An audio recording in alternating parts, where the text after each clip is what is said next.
En este caso nos honra con su presencia la doctora Luz María Torres Rodríguez. Ella es egresada de la carrera de Químico de la Universidad Autónoma de San Luis Potosí. Realizó la maestría en Química en la Universidad Autónoma Metropolitana en la unidad Iztapalapa y el doctorado en la Universidad Giuseppe Fouvier en Grenoble, en Francia. Desde el 2001 es profesora investigadora de la Facultad de Ciencias Químicas de la Autónoma de San Luis Potosí y es miembro fundador del posgrado en Ciencias Químicas de la misma universidad y además es miembro del SNI nivel 1 dentro del área 2. Y bueno, pues sin más preámbulo, doctora Luz María, adelante por favor. Les recuerdo a todos que durante la ponencia de la doctora pueden ir agregando sus preguntas dentro del chat y posteriormente, pues la doctora les dará respuesta. Muchas gracias. Adelante, doctora. Sí, gracias.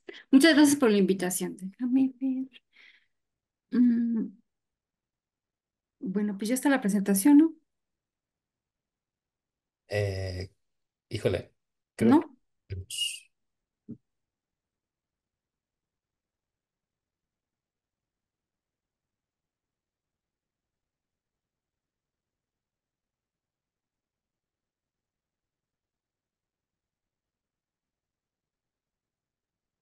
ahora sí. No. Bueno, pues les agradezco mucho de nuevo la invitación. Y lo que yo les quiero presentar es algo que tiene que ver con lo que más hemos trabajado en el laboratorio de electroquímica, que viene siendo el estudio de la capsaicina. Este trabajo tiene que estar relacionado con uno de los alimentos que más consumimos en México, que es el chile.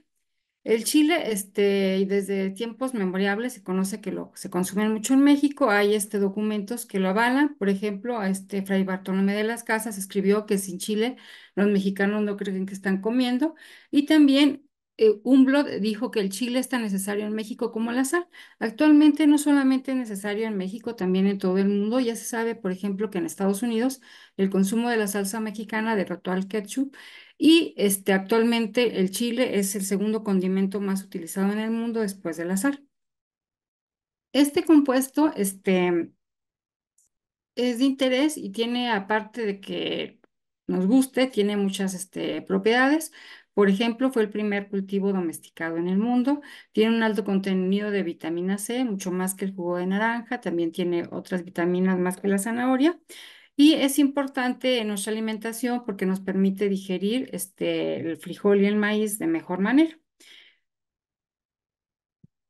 Entonces, hay dos premios Nobel que se relacionan con la materia prima del chile. El primero de ellos fue en 1937, ya que del chile se pudo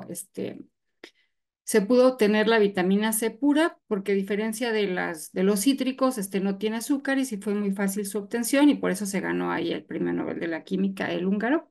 El segundo bien está relacionado con los mecanismos para identificar las terminaciones nerviosas del dolor. Entonces, uno de los investigadores estudió cómo afecta la tensión y el otro cómo afecta el calor.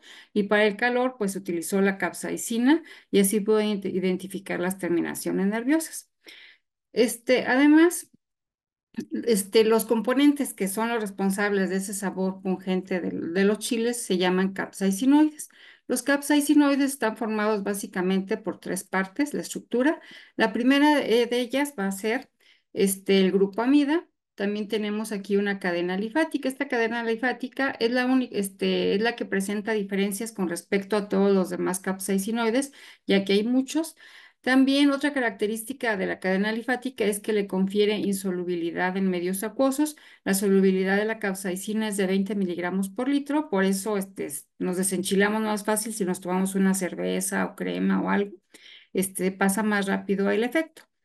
Y actualmente se está trabajando con la cadena alifática, se le hacen modificaciones pues para que causen menos problemas los medicamentos a base de capsaicina. Pero la parte que nos interesa es la parte 3 de la molécula que viene siendo el anillo aromático. Este anillo aromático se caracteriza pues porque se puede oxidar. Entonces, como se puede oxidar fácilmente, la capsaicina también es una especie, es un antioxidante muy bueno y esta parte de la molécula es la que nos permite realizar un estudio electroquímico porque es la que se puede oxidar y se puede reducir. Entonces existen muchos capsaicinoides en un chile, pero hay dos más importantes, que son la capsaicina y la hidrocapsaicina, que corresponden más o menos al 80% de cualquiera de los chiles. Si nos fijamos, las moléculas son muy similares, la única diferencia que hay entre ellas es un doble enlace. Este doble enlace, acá no está presente y eso lo hace mucho más insoluble aún en medios acuosos. Entonces, la única diferencia, sí, en las propiedades físicas es la mayor insolubilidad de la hidrocapsaicina. Las demás hidrocapsaicinas, pues, también tienen diferencias muy sutiles, como por ejemplo el número de carbonos que forman que forman la cadena o otras cosas así pequeñitas. Entonces, esta característica, si se fijan, pues la cadena está muy alejado del centro electroactivo y hace que en realidad si las técnicas electroquímicas nada más detectan esta parte y no sean capaces de separar la respuesta de los diferentes capsaicinoides. En realidad, pues nada más pueden hacer, si hay una mezcla, nada más pueden determinar los capsaicinoides totales. Entonces, pues las capsaicinas tienen actualmente muchas aplicaciones. Tienen una probada actividad antimicrobiana, antimicrobacteriana, antifúngica. También se han utilizado como recubrimiento contra la corrosión desde tiempos inmemorables. Se molía no, 1 kilo de chile para pintar los barcos, se le adicionaba la pintura.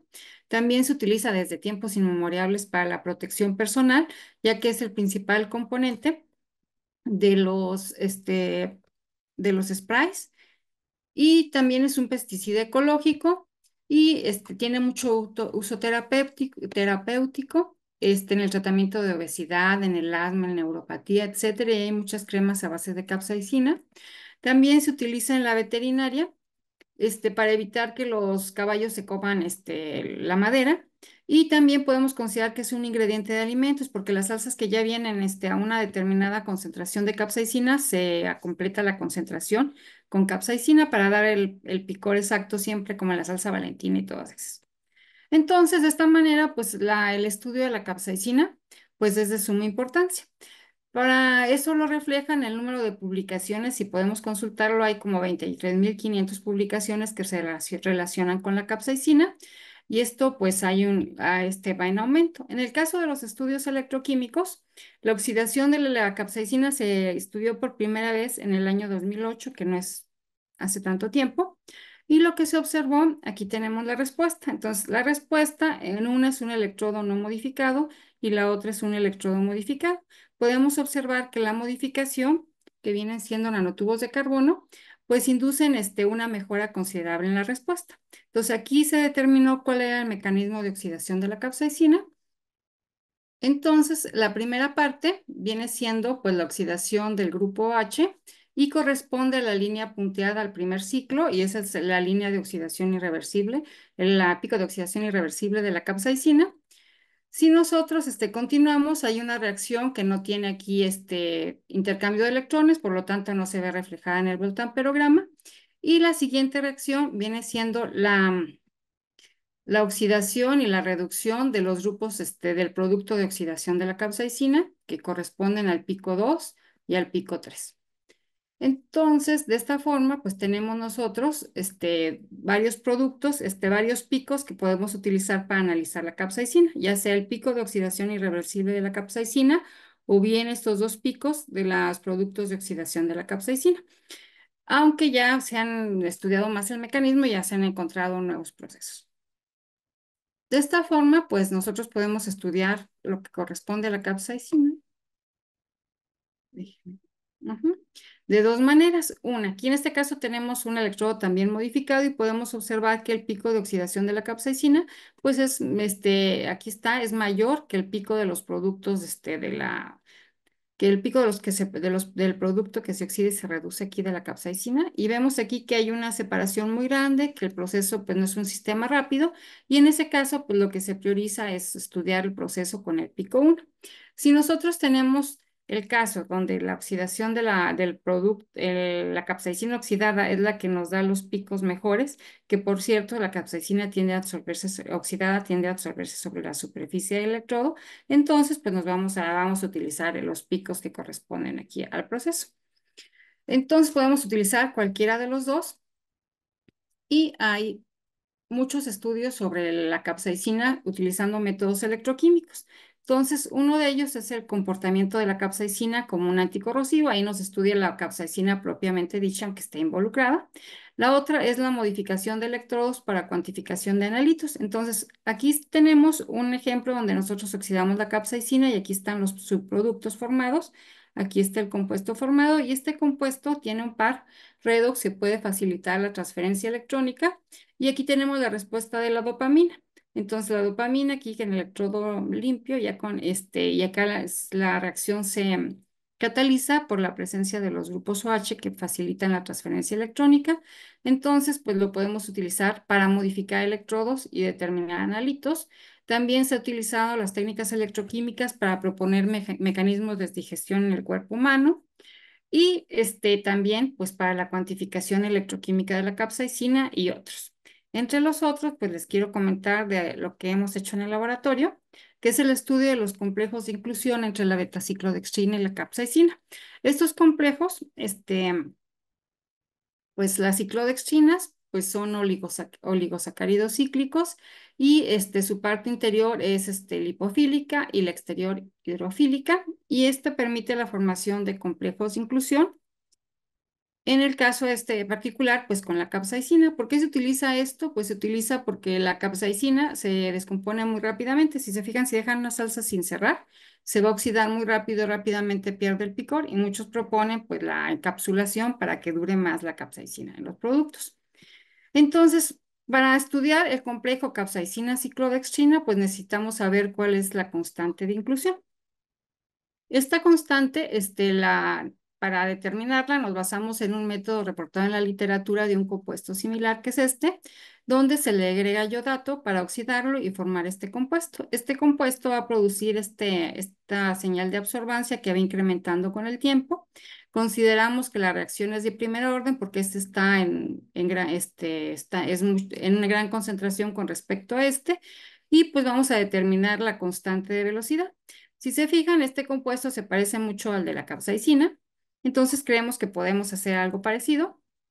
Y pues aquí está lo del compuesto en el que nos basamos y vemos cómo cuando no tenemos ciclodextrina, la velocidad con la que se produce el producto es muy grande y cuando le vamos agregando betaciclodextrina, la velocidad, la concentración cambia menos cuando pasa el tiempo.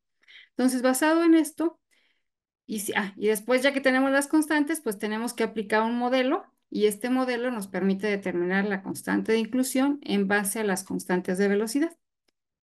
Bueno, entonces lo que hicimos nosotros fue adecuar el método. Para eso pues tomamos nuestra ciclodextrina y vimos el proceso en una lámina grande de platino.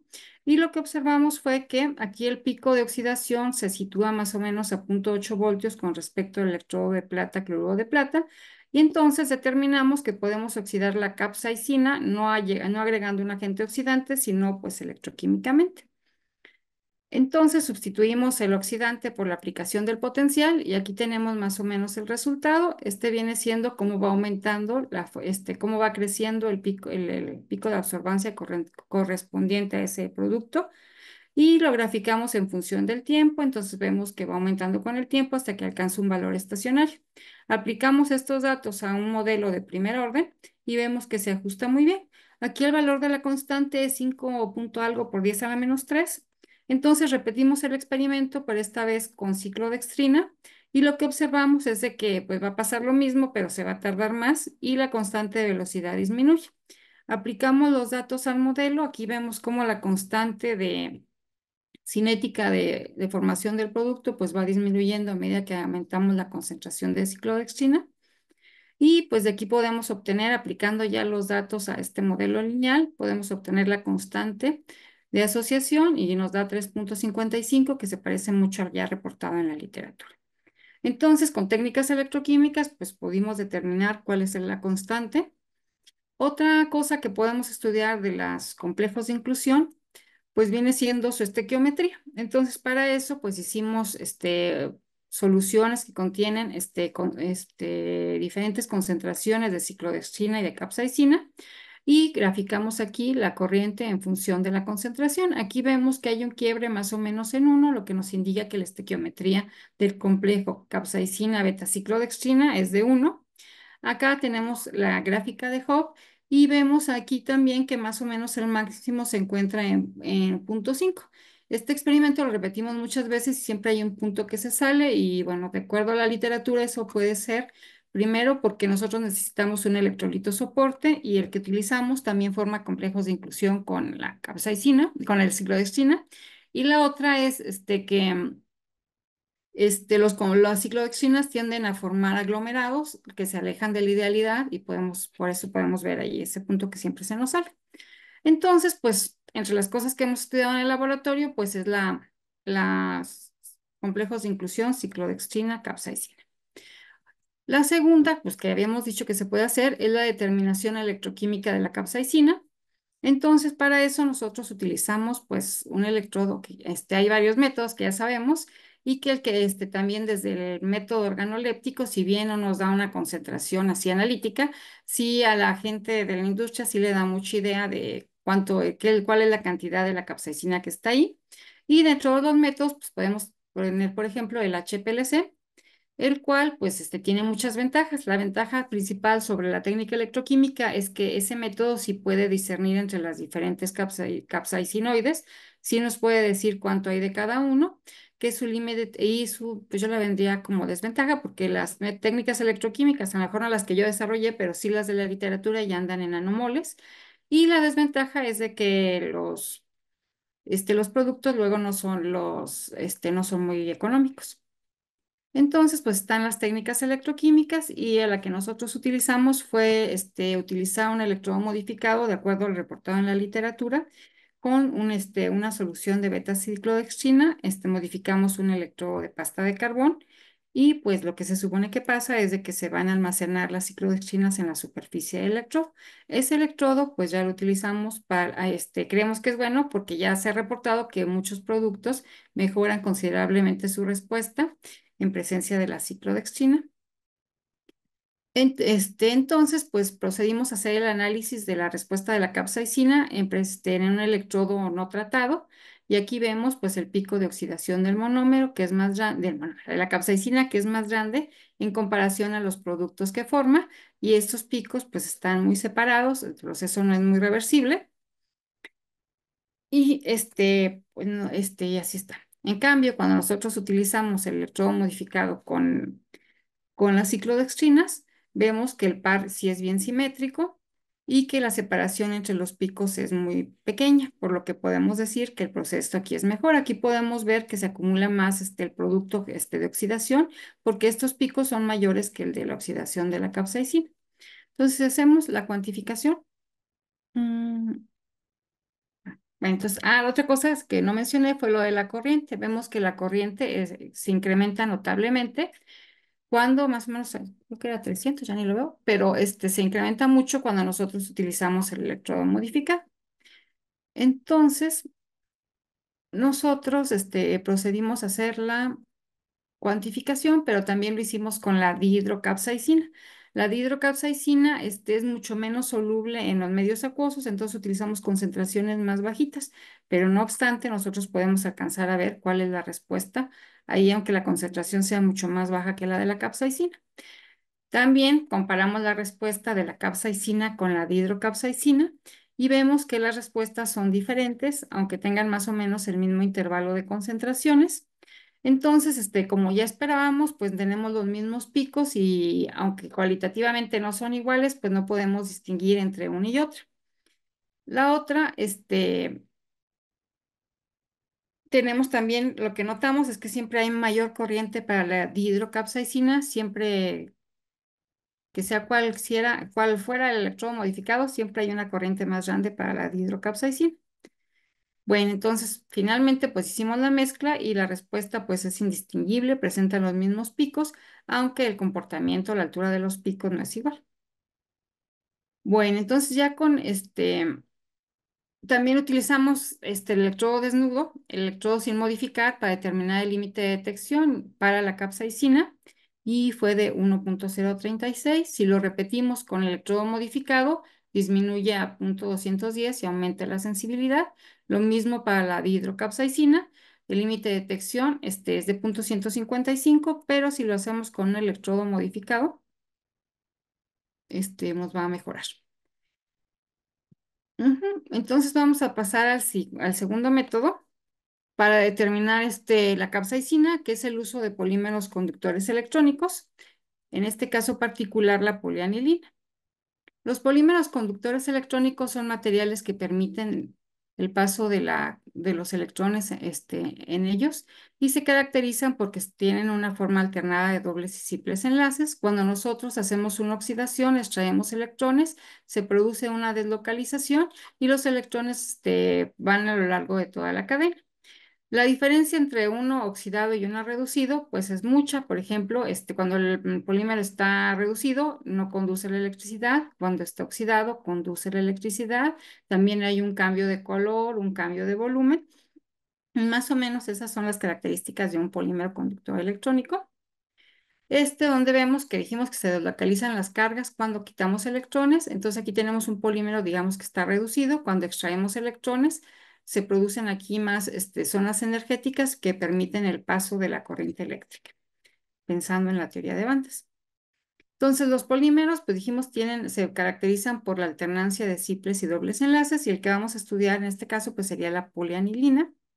Y la polianilina, aquí vemos el proceso de polimerización por voltamperometría cíclica, se aprecia el pico de oxidación irreversible del monómero y posteriormente estos picos corresponden a los picos del polímero formado y que incrementan de corriente porque va incrementando el área de la superficie a medida que se va depositando. Entonces el primer pico pues corresponde a la oxidación parcial de la polianilina, el segundo pues va a corresponder a la oxidación total y en el sentido inverso ocurrirá la reducción total y la reducción parcial.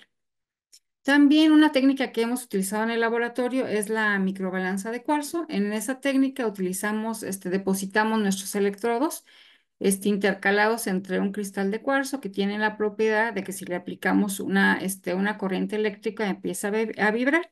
Esta vibración, la frecuencia con la que vibra, es proporcional a la masa que se va a incorporar a la superficie del electrodo.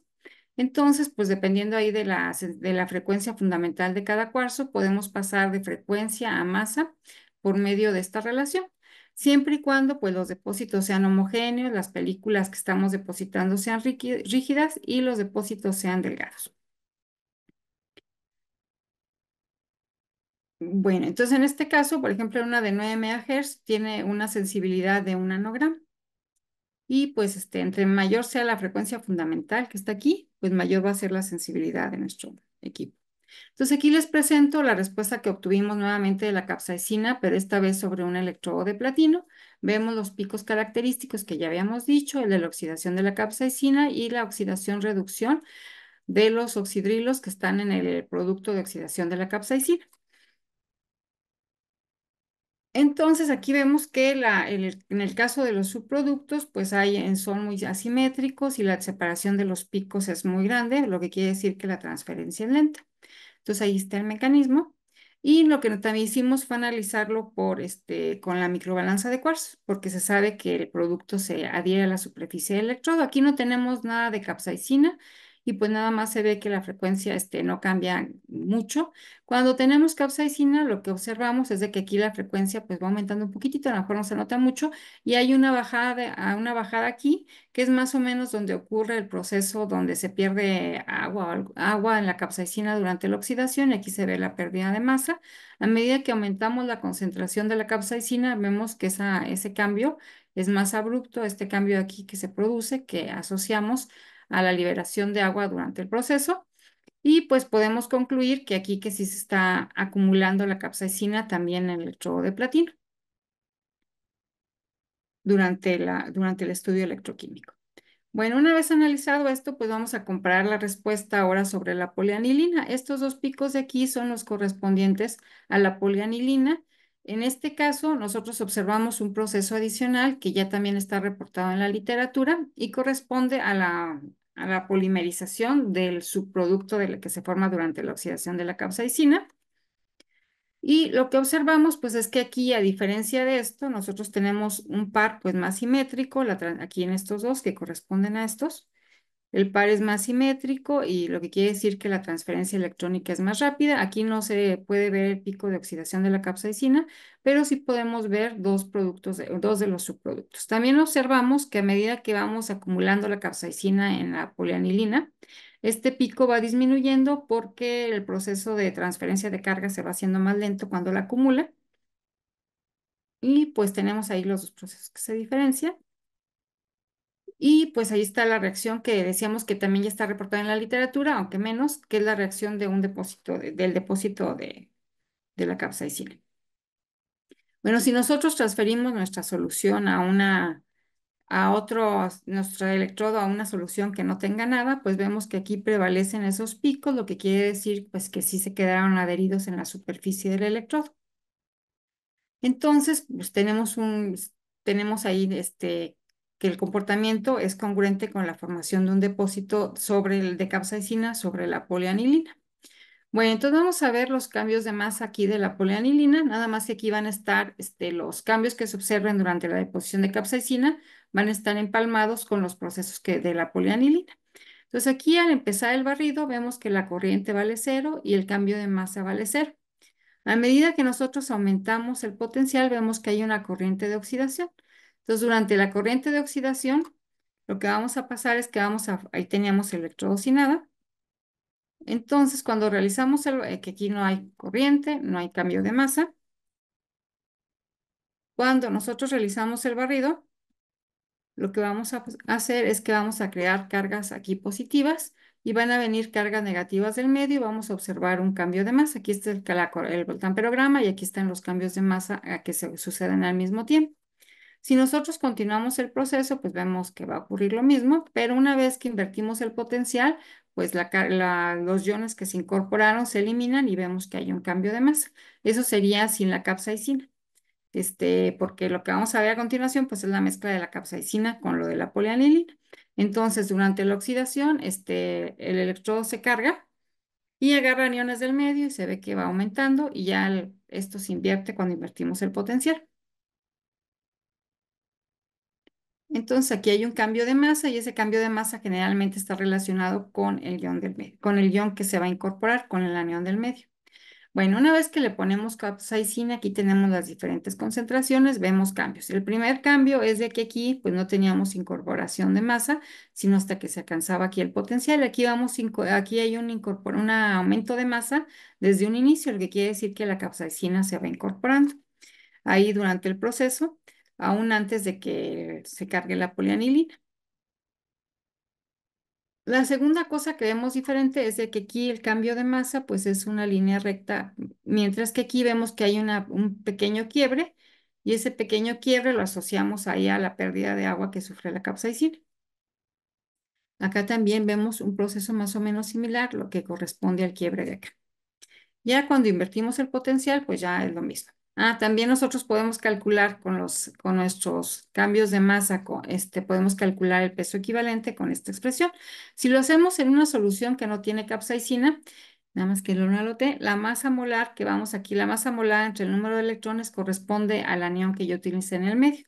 Pero si yo lo hago con el proceso, cuando ya tiene capsaicina, se ve que hay muchos pesos equivalentes, que el sistema es muy complejo, entonces no podemos atribuir a qué proceso corresponde, ya que aquí también, en este caso, en el caso de la microbalanza, nos dice que hay un cambio de masa, pero no es selectiva, no nos dice a qué especie corresponde cada cosa, sino nos da el cambio de masa total.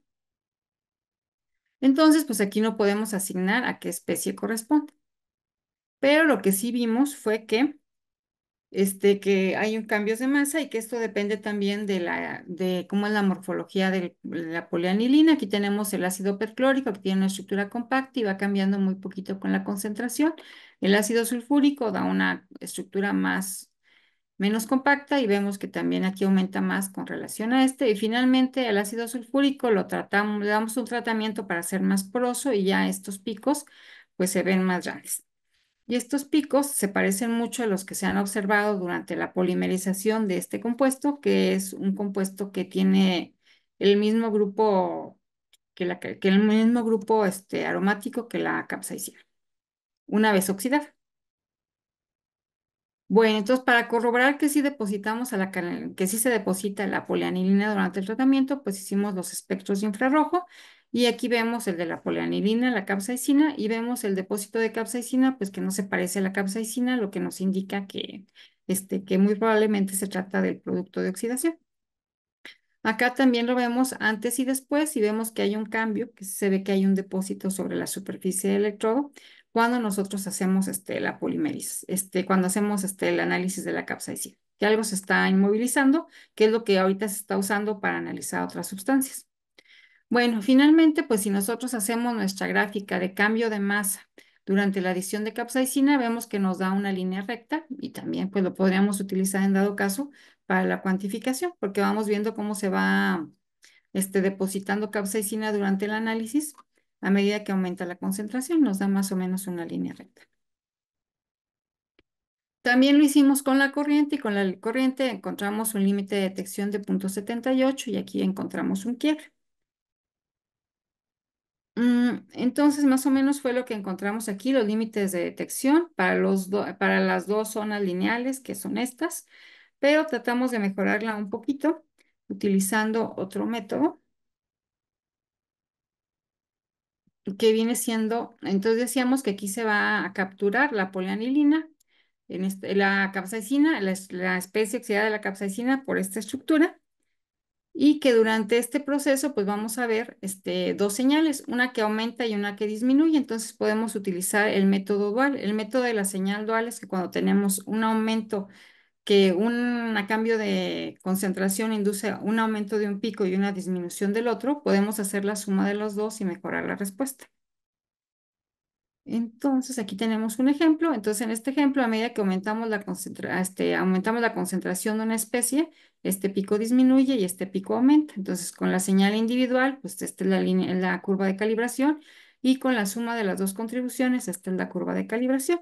En el caso de la polianilina, pues nosotros teníamos algo similar. Uno de los picos, va disminuyendo y otro va aumentando a medida que cambia la concentración. Y aquí tenemos pues con uno de los picos 2 o 3 y si nosotros lo cambiamos, y este es el pico que va disminuyendo de la polianilina.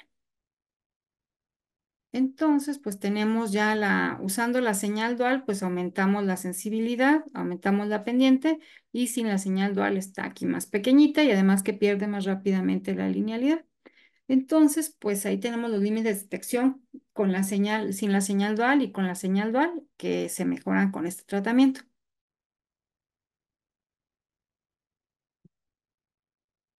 Entonces, y si estudiáramos varias cosas como la velocidad de barrido, lo que se observa que el límite de detección es más pequeño, va aumentando con la velocidad de barrido y lo atribuimos que a medida que aumentamos la velocidad de barrido hay menos tiempo para que se acumule la especie en la superficie del electrodo. También estudiamos cómo afecta el grosor en el límite de detección y se observa que a medida que se hace más grueso el electrodo, el límite de detección va disminuyendo porque yo imagino que se acumula más especie.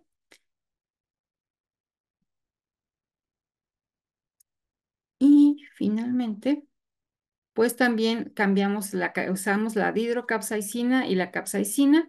Y aquí observamos que para la dihidrocapsaicina siempre el límite de detección es más pequeño, tal vez porque es más hidrofóbica, tenga mejor interacción con las especies con los electrodos que hemos modificado. Y también lo que observamos es que pues no hay una distinción muy clara entre una y otra respuesta. Bueno, sí son diferentes, pero son más o menos los mismos procesos. Lo que estuvo raro y no tenemos una explicación es que cuando mezclamos las dos, este pico aumenta en lugar de disminuir como lo hacía en los casos anteriores, siempre y cuando sea la mezcla. En la mezcla este siempre disminuye. En los demás, cuando están individualmente, este siempre disminuye y aquí aumenta un poquito. Ujú. Bueno, entonces, finalmente les voy a enseñar, pues, como el estudio de la capsaicina sobre un polipirrol sobreoxidado. Entonces, el polipirrol, pues, como dijimos, es un material que es un conductor electrónico y lo podemos obtener por polimerización electroquímica. Si lo sobreoxidamos, vamos a romper la alternancia de los simples y dobles enlaces y además de que vamos a introducir grupos nuevos, entonces el material va a cambiar, ya no va a ser un polímero conductor electrónico, sino va a ser un polímero conductor iónico cuando hacemos el tratamiento. Entonces aquí tenemos nuestro polímero, al sobreoxidarlo se forman dipolos y por eso se piensa que está cargado negativamente. También hay estudios que dicen que se incorporan los aniones y esto le va a dar a nuestro electrodo una carga negativa. Entonces, pues la sobreoxidación, decíamos que le va a dar vamos a tener grupos ionizables, vamos a tener cargas negativas y vamos a tener dipolos que lo va a cargar negativamente. Y vamos a pasar del conductor electrónico al conductor iónico.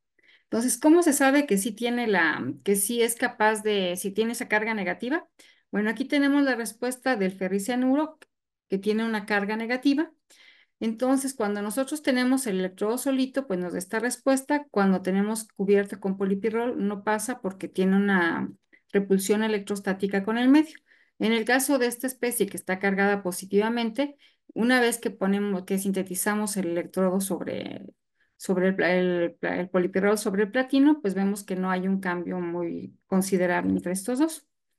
Entonces, pues si no tenemos el electrodo, pueden pasar, si no tenemos el polipirrol sobreoxidado, pueden pasar los dos. Si lo tenemos, pues van a repeler las cargas negativas y únicamente van a poder pasar las cargas positivas.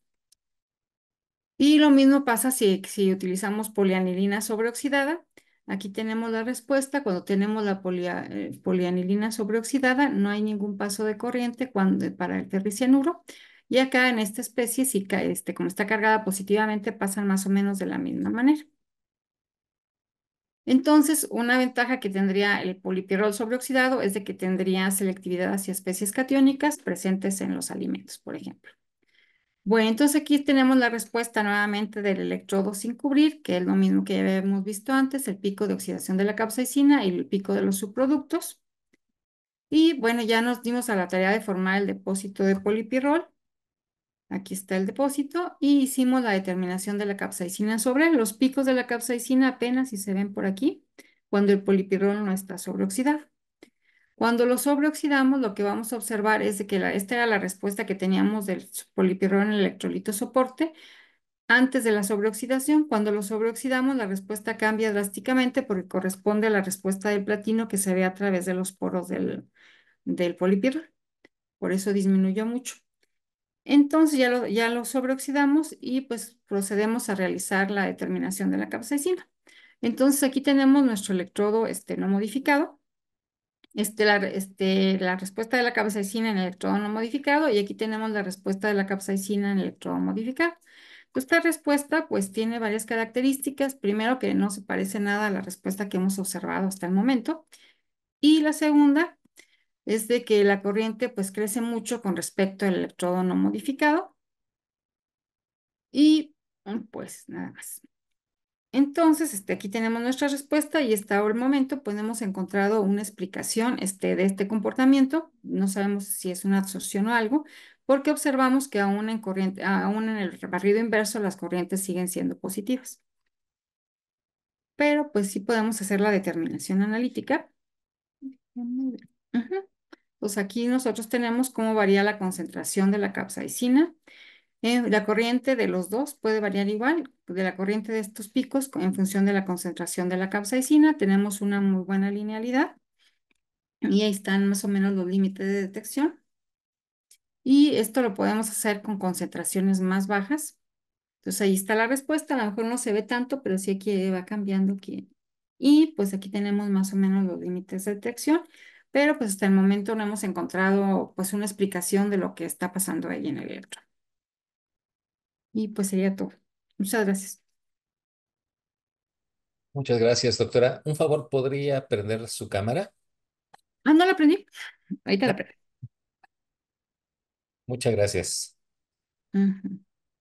Y bueno, pues un trabajo con muchas vertientes, con muchas posibilidades. Esta molécula que pues a final de cuentas siempre tenemos alguna experiencia de gozo o de sufrimiento con ella, ¿no? Dentro de los alimentos. Pues vamos a pasar a la sección, a la parte de las preguntas. Y ya tenemos una primera pregunta en el chat de la doctora Gabriela Carrillo. Dice, buena tarde, felicidades por su presentación. ¿En qué caso se debe usar polianilina en lugar de ciclodextrina para cuantificar capsaicina? Pues, bueno, depende de lo que tengan a la mano, pero los dos sirven para determinar. No hay uno para uno sí y para otro no. Ujú. Digamos que las dos posibilidades son válidas, ¿no? Ajá.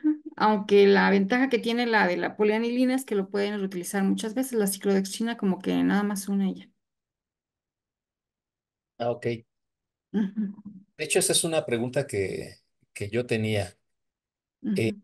¿Cuántas veces se pueden utilizar las superficies para hacer la determinación de la capsaicina? Porque entiendo que, pues a final de cuentas, hay una absorción muy fuerte en la superficie del electrodo. Ah, Entonces, supongo que en algún momento habrá que renovar la superficie con material nuevo. Entonces, mm. ¿cuántas determinaciones se pueden hacer en cada una de las estrategias precisamente? Pues en la del polianilina y la del polipirrol, muchas veces nada más se elimina con etanol el producto formado de capsaicina. Se le pone ahí en ultrasonido con etanol, se disuelve y ya se vuelve a usar. Aunque sí tiene su tiempo, después de unas 10 veces pues ya no funciona. Y en el caso de la ciclodextrina, ahí sí casi casi que nada más una sola vez. Y hay que renovar la superficie y hay que hacerlo de nuevo. Ok. En este caso es polibetaciclodextrina, ¿verdad? O sea, se polimeriza la ciclodextrina previamente en la superficie del electrodo. Ajá, sí está el tratamiento con la ciclodextrina. Ah, perfecto. Mm. Muy bien. En lo que se animan los presentes en hacer sus preguntas, pues yo sigo con mis curiosidades. Em, ¿Hay diferencia? No sé si ustedes lo llegaron a comprobar en cuanto a utilizar un tipo de ciclodextrina con respecto a otro. Entiendo que, pues a final de cuentas, cada tipo de ciclodextrina pues tiene diferente tamaño de cavidad. Ujú. Entonces, me imagino que las diferentes capsaicinas o capsaicinoides tienen diferentes tamaños. Entonces, esperaría algún cambio en el comportamiento electroquímico si se variaran las ciclodextrinas. Pues en principio sí, pero sí hicimos el experimento con el alfa, la beta y la gamma y el comportamiento era muy similar. No vi diferencias así notables. Más o menos tendremos una idea del tamaño de la capsaicina y de las cavidades. ¿Se acordará, doctora? No, no me acuerdo del tamaño. No, no me acuerdo de la ciclodextrina. Bueno, pero a final de cuentas, la interacción se da. Eso es más que evidente, ¿no? Pues sí. Eh, y bueno, una parte importante también ya cuando se quieren analizar pues, muestras reales, tiene que ver con la presencia pues, de otras especies químicas que podamos tener ahí. No sé si en algún momento tuvieron oportunidad de analizar qué tan selectiva es la respuesta ya en un medio un poquito más complejo. Ahí, bueno, la ventaja es de que el extracto es no acuoso. Entonces, por ejemplo, casi todas las interferencias presentes pues se eliminan.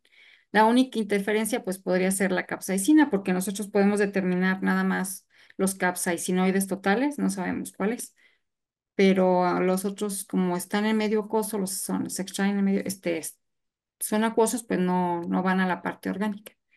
Y sí hemos determinado muestras reales y sí nos da igual, sí nos da bien. Ah, ok, perfecto. Digamos que en la misma extracción de los capsaicinoides, pues está precisamente la parte que le da la selectividad a la metodología. Porque pues prácticamente creo que no están las capsaicinas. Claro. Eh, y bueno, en la parte sobre todo de la polianilina, en algunos voltamperogramas pareciera ser que la corriente capacitiva es importante, ¿no? En la polianilina, Me parece que sí. pues tal vez. Programa se ve algo de corriente capacitiva, me parece. No Mm, sé qué tanto afectaría esta parte la capacidad analítica del método. sí la afecta. Con eso. De hecho, a veces sí la modificamos la respuesta, sí la tratamos y sí mejora mucho la sensibilidad. En lugar de tomar la corriente, tomamos la pendiente y sí mejora la sensibilidad, ya se elimina el efecto capacitivo. Ok, y tal vez pensar en alguna voltametría por pulsos podría ayudar a mejorar todavía más los parámetros analíticos. Pues está ahí curioso también porque con pulsos ya lo hemos hecho y nos da mejor con volta. No sabemos cuál es la explicación. Muy bien. La doctora Lucelena tiene una pregunta. Buenas tardes, doctora. Muchas felicidades por su presentación. En una de las últimas curvas de calibración, se observa que la señal inicia en valores negativos de potencial. ¿A qué podría atribuir este efecto en su sistema? Es en lo que estamos. No sabemos muy bien porque también tratamos de utilizar la microbalanza para saber si se absorbe algo, pero sí, tiene razón que empieza en negativos, pero ahí en ese caso no se cumplen los postulados para utilizar la microbalanza porque el depósito no es muy rígido y ya no supimos qué era, pero no sabemos en realidad por qué nos da la respuesta así. Y sí está negativos, pero no tengamos una explicación.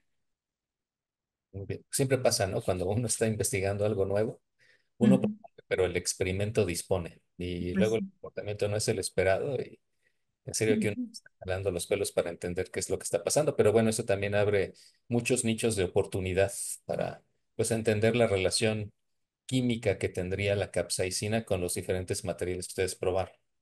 Pues sí, pero sí el que está más difícil para nosotros es el del polipirrol. Claro. Muy bien.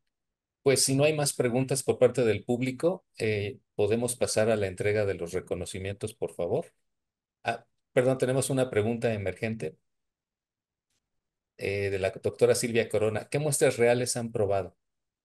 Las salsas Tabasco. Esas sí ya están como muy estandarizadas. Casi siempre lo que prueban en los artículos son esas y pues nos dio lo mismo que está reportado y nos dio lo mismo que con el HPLC. Digamos, ¿esto sería parte de algún control de calidad? O sea, ¿se debe de cumplir con alguna cantidad específica de capsaicinoides? Me imagino que sí, porque el picor siempre es el mismo en la salsa Tabasco, en la salsa Valentina y en algunos sí tienen la etiqueta que le adicionan capsaicina para llegar a ese nivel. Muy bien. Ok. Pues ahora sí, si no hay más preguntas, me parece que podemos pasar a la entrega de los reconocimientos.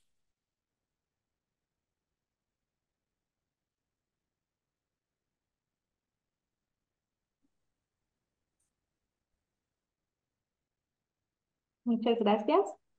A continuación compartimos el reconocimiento para la doctora Lucelena Rebolledo Perales, quien presentó en este foro de seminarios de verano 2024 en el marco de la Sociedad Mexicana de Electroquímica, el seminario Síntesis, Optimización y Aplicación de Polímeros de Impresión de Iones en la Determinación de Metales.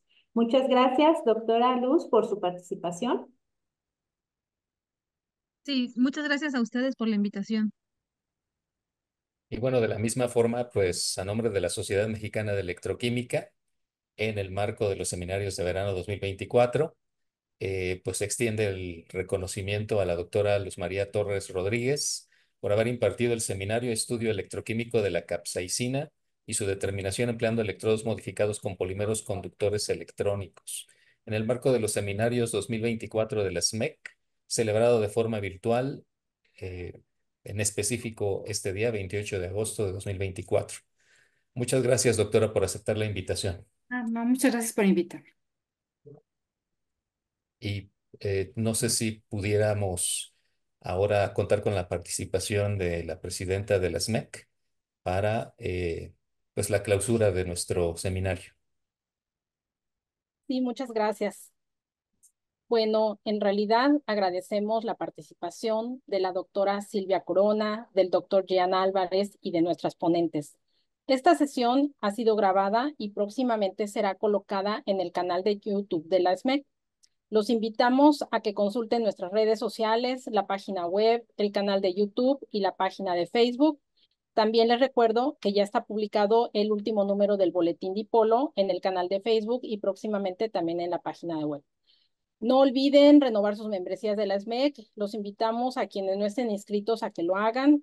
La información también está en la página web, así como todo lo relacionado con el Congreso 2024, cuyas actividades también ya estuve compartiendo a lo largo de esta sesión. En esta ocasión se va a llevar a cabo en la ciudad de Campeche en octubre próximo, ya estamos muy cerca. Tenemos importantes conferencistas internacionales, conferencias magistrales, cuyos títulos y ponentes compartí en el chat de esta sesión. Ha sido un gusto compartir con todos ustedes esta tarde. Agradecemos de nuevo la organización de todos los participantes y de la División de Electroquímica Analítica. Damos por concluida nuestra sesión de hoy. Que tengan muy buena tarde. Hasta luego. Buena tarde a todos, gracias. Gracias, hasta Gracias. luego. Hasta luego.